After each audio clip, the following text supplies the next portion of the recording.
Throughout history, the kingdom of Judah were ruled by male descendants of the royal house of David. But do you know that Judah also had a female ruler? She was a woman driven by vengeance and power, and she ascended the throne of Judah amidst much turmoil and bloodshed. Let's take a look at the life of Judah's only female monarch, Queen Athaliah. Please consider subscribing to this channel if you enjoy biblical stories and history of the Bible. Don't forget to give the video a thumbs up, like, and share with your family and friends.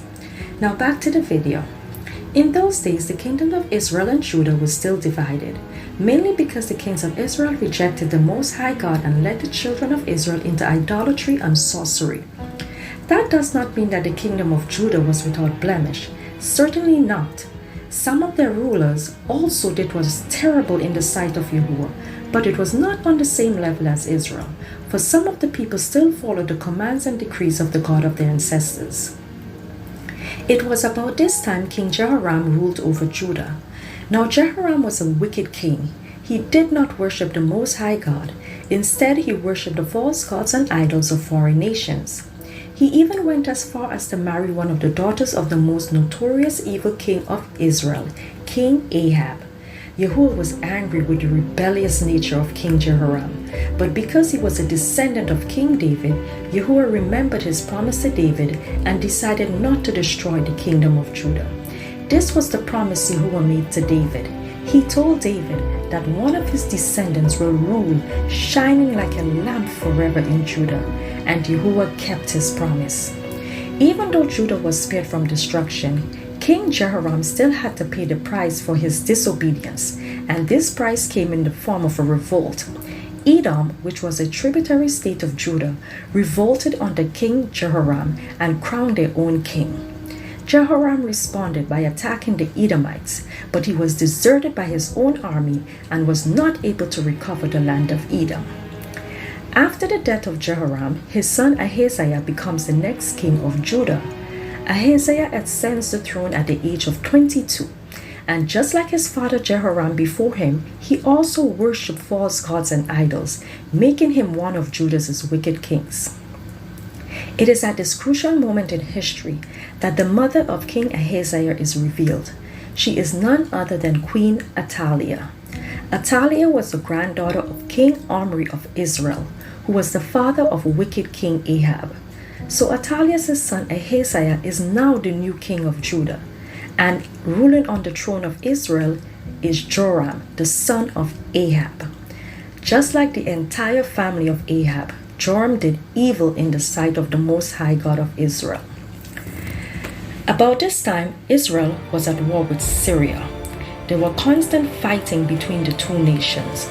In order to strengthen his troops and get the upper hand on the Syrian army, Joram decides to seek help from Ahaziah. After all, they were close relatives. So Ahaziah agrees to help Joram to win the war against Syria. The battle took place at Ramoth Gilead, and during the battle, Joram, the king of Israel, was wounded. While recovering from his injuries in Jezreel, Ahaziah pays him a visit to find out how he was doing. Unbeknownst to Joram, a prophet by the name Elisha had summoned the prophets of Israel and had summoned one prophet to anoint Jehu, son of Nimshi, the commander of the Israelite army, as king over Israel. His job as king was to wipe out the entire family of Ahab, every male descendant down the line, because Ahab and his wicked wife Jezebel had killed the prophets of Yahuah and caused Israel to sin against the God of their ancestors. So Jehu did exactly what the Lord had told him to do, and with the help of the army officers who had already accepted him as king, he goes to Jezreel to find King Joram. Joram sent messengers to Jehu to find out if Jehu was coming in peace, but each messenger that was sent betrayed Joram and joined Jehu's side. When Joram realized that he was betrayed and his life was in danger, though he was injured, he got into his chariot along with King Ahaziah of Judah to go out to meet Jehu. Jehu tells Joram that Israel could never be at peace because of the witchcraft and idolatry of his mother Jezebel. After hearing these words from Jehu, Joram tried to escape, but he was shot and killed by Jehu's arrow through the heart and died immediately. King Ahaziah from Judah did not escape either. He would also pay for his sins.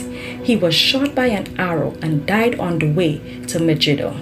His entire reign was very short, as he only ruled 1 year in Judah.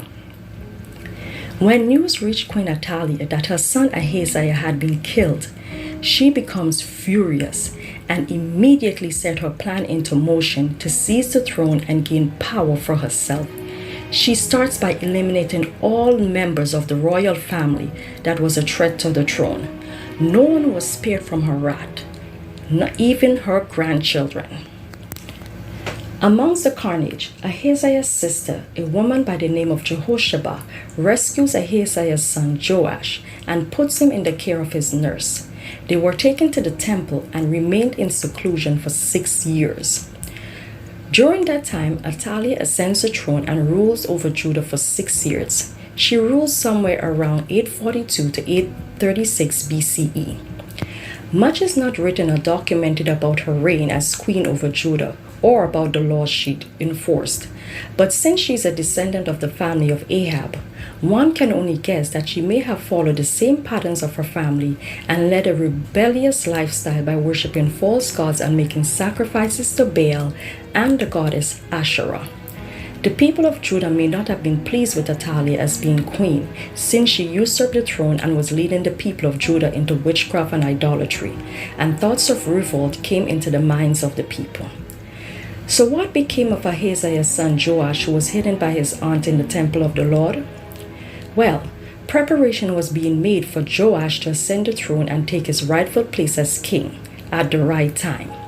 And that time came in the 7th year of Athaliah's reign over Judah.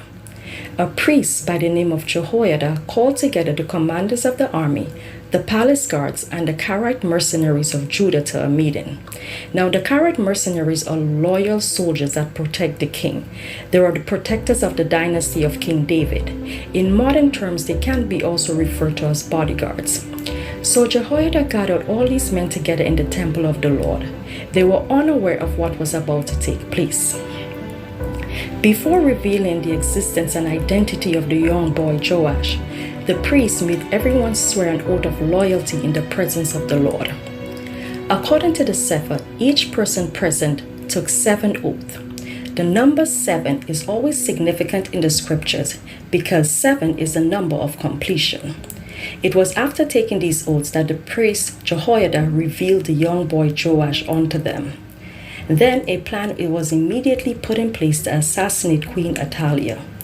This plan was carefully orchestrated by the priest Jehoiada and carried out by the guards and commanders with precision. Jehoiada told them, "This is what you must do. A third of you who are on duty on the Sabbath are to guard the royal palace itself. Another third of you are to stand guard at the Sur gate, and the final third must stand guard behind the palace guard. These 3 groups will all guard the palace. The other 2 units who are off duty on the Sabbath must stand guard for the king at the Lord's temple. Form a bodyguard around the king and keep your weapons in hand. Kill anyone who tries to break through. Stay with the king wherever he goes." So the commanders did everything as Jehoiada the priest ordered. The commanders took charge of the men reporting for duty that Sabbath, as well as those who were going off duty. They brought them all to Jehoiada the priest, and he supplied them with the spears and small shields that had once belonged to King David and were stored in the temple of the Lord. The palace guards stationed themselves around the king with their weapons ready. They formed a line from the south side of the temple around to the north side and all around the altar. Now that everyone was in place, the priest Jehoiada began the coronation ceremony. He anointed the young boy Joash, placed a crown on his head, and gave him a copy of God's laws. That's 2 Kings chapter 11, verses 5 to 12. Now there in the midst of the temple, with all the guards, soldiers, commanders of the army, and the priests, Joash was pronounced the next king of Judah. With loud cheers and clapping of hands, they shouted, "Elohim, save the king." By then, the people of Judah also heard the cheers and noise coming from the temple and went to see the newly crowned king. Now Queen Athaliah was unaware of what was happening, but when she heard the noise coming from the temple, she inquired as to know what was going on. She immediately rushed to the temple, and behold, there stood the newly appointed child king, standing in the designated location by the pillars, surrounded by all the guards and soldiers. Athaliah was so angry and distraught that she tore her clothes in pieces and shouted, "Treason! Treason!" As she was saying these words, the priest Jehoiada commanded the commanders of the army to take her outside the temple and kill anyone who tries to rescue her. She was led away to the section of the palace where horses usually enter and was killed by the soldiers. The priest Jehoiada made a covenant with Yahuah, the people of Judah, and the king that they would serve Yahuah forever. The people of Judah then destroyed the temple of Baal, including all the altars used for sacrifices and even the priests that served in the temple of Baal. Then the newly crowned king of Judah was escorted by the palace guards into the temple and was seated on the royal throne. He reigned over Judah for 40 years. I hope you enjoyed the video. Let me know in the comments section if you knew that the tribe of Judah had a female monarch. Stay blessed and remember that knowledge is a blessing from above. We must nurture it to the fullest.